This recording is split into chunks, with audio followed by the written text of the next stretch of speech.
Academy Marathi या YouTube चॅनलवर सर्वांचं स्वागत. आज आपण या व्हिडिओमध्ये महाराष्ट्रातील समाजसुधारक या घटकावर एकूण 10 प्रश्नांचा आढावा घेणार आहोत.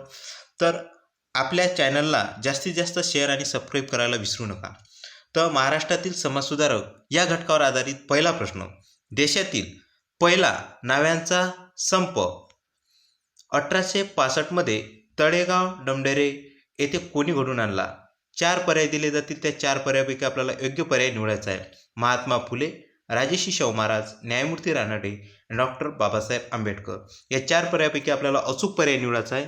तर या ठिकाणी महात्मा फुले यांनी देशातील पहिला नाव्यांचा संप 1865 मध्ये तळेगाव डमढेरे येथे घडून आणलेला आहे.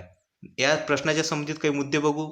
विधवांच्या केशवपनाच्या पद्धतीला आळा घालण्यासाठी तळेगाव डमढेरे येथे तसेच ओतूर 1865 मध्ये नाव्यांचा संप घडून आणला. या ठिकाणी महाराष्ट्रातील 2 स्थळांचा उल्लेख करण्यात आलेला आहे.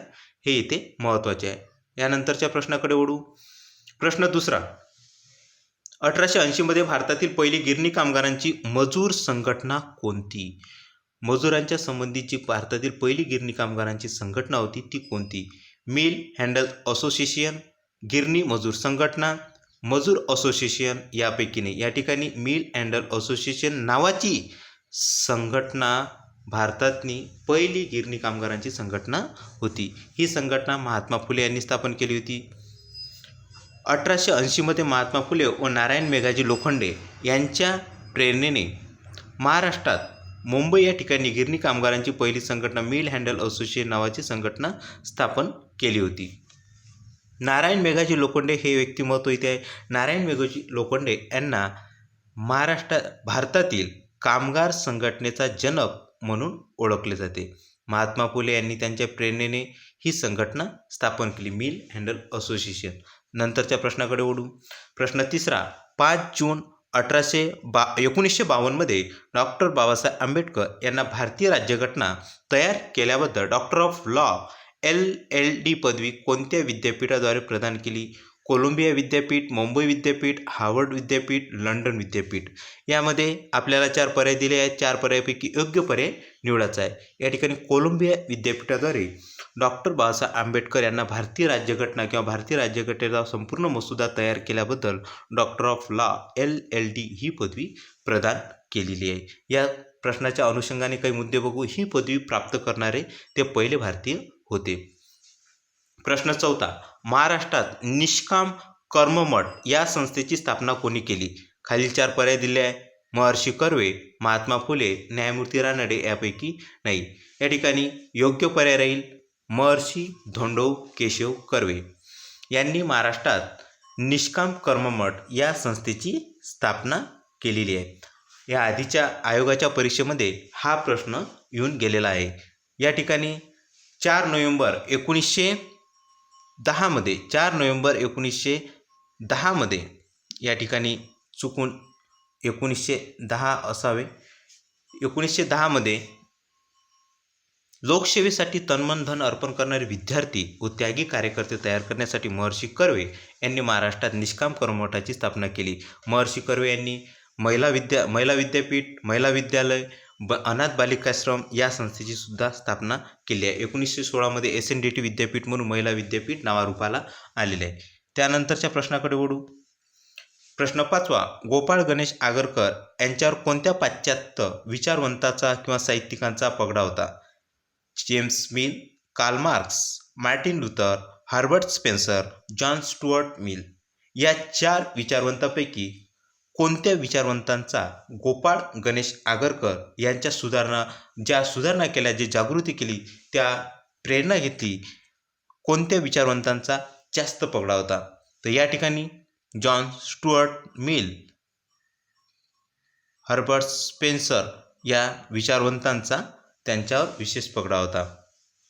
यासंबंधी आपण मुद्दे बघू. हर्बर्ट स्पेन्सर यांच्या सोशिओलॉजी व इथिक्स या 2 साहित्यिकांचा किंवा 2 ग्रंथांचा त्यांच्यावर विशेष पगडा होता. तसेच जॉन स्टुअर्ट मिल्स यांच्या ऑन लिबर्टी व सब्जेक्शन ऑफ वुमेन्स या ठिकाणी ऑफ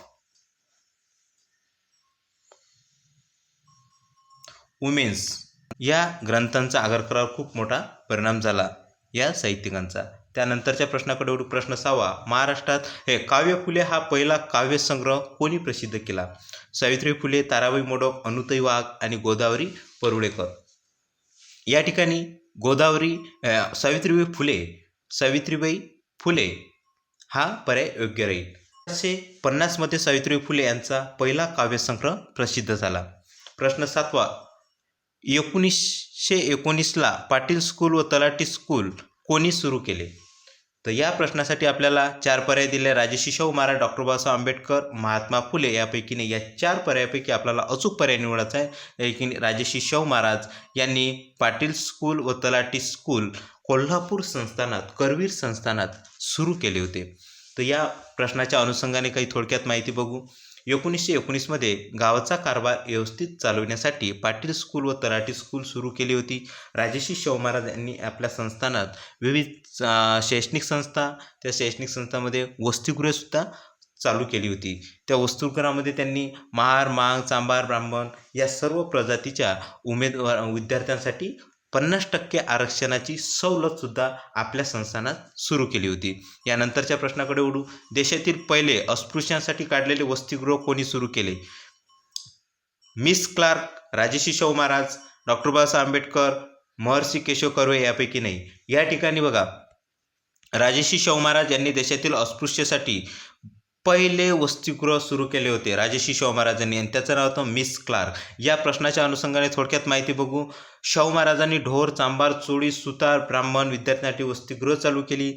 14 एप्रिल 1980मध्ये अस्पृश्यांसाठी मिस क्लार्क वसतिगृह राजर्षी शाहू महाराज यांनी कोल्हापूर संस्थानामध्ये सुरू केले होते. यानंतरच्या प्रश्नाकडे वळू. प्रश्न 9वा.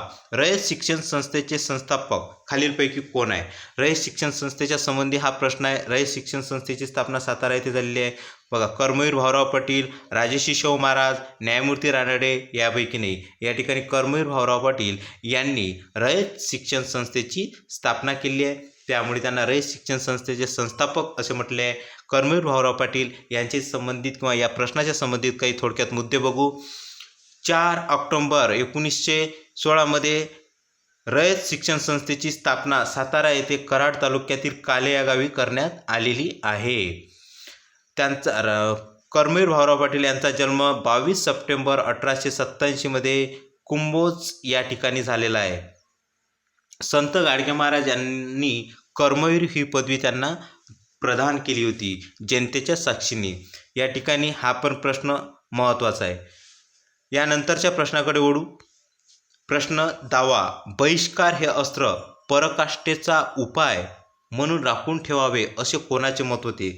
कोणत्या समाजसुधारकाचे असे मत होते की बहिष्कार हे अस्त्र पराकाष्ठेचा उपाय म्हणून राखून ठेवावे? या ठिकाणी महादेव गोविंद रानडे, गोपाळ कृष्ण गोखले, फिरोजशाह मेहता, दादाबाई नौरोजी. या 4 पर्यायापैकी आपल्याला अचूक पर्याय निवडायचा. या ठिकाणी गोपाळ कृष्ण गोखले यांनी बहिष्कार हे एक अस्त्र पराकाष्ठेचा उपाय म्हणून राखून ठेवावे असे त्यांचे मत होते. या प्रश्नाच्या अनुषंगाने थोडक्यात माहिती बघूया.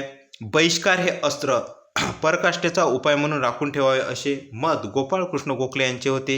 1905मध्ये त्यांनी भारत सेवक समाजाची स्थापना केली. भारतीय समाजाला अनिष्ट चालीरूढीपासून दूर किंवा प्रवृत्त करण्यासाठी त्यांनी महान असे कार्य केले. त्यासाठी त्यांनी भारत सेवक संघाची स्थापना 1905मध्ये केले.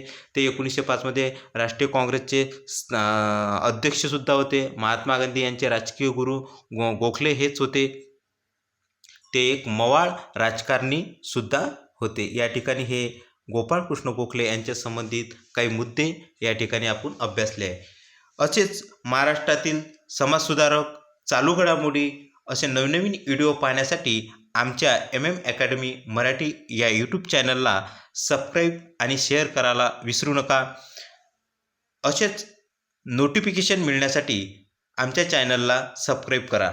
धन्यवाद.